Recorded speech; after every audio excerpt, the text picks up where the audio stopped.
براحتك يا قائد. اتفضل يا استاذ، همسكه بايده وخلاص. اتفضل يا استاذ. ماشي، انت قلت من شويه ان كل اي حد دخل الكليه الحربيه او شرطه او الكلام ده دخل بالواسطه. نعم.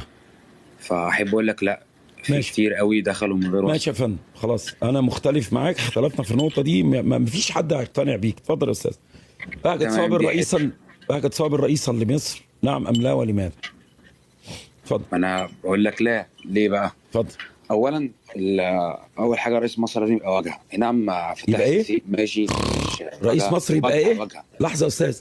يبقى واجهه يعني مش بيشتم. جرايك الصمك يا ابن المره المتناكه، انا مش واجهه ليه يا ابن الوسخ؟ نسمع. جرايه يا ابن دين الكلب يا كافر يلعن دين امك. بص جرايه يا ابن المتنكه، مش عاجبك بهجت صابر واجهه ليك يا ابن المتنكه يا معرس؟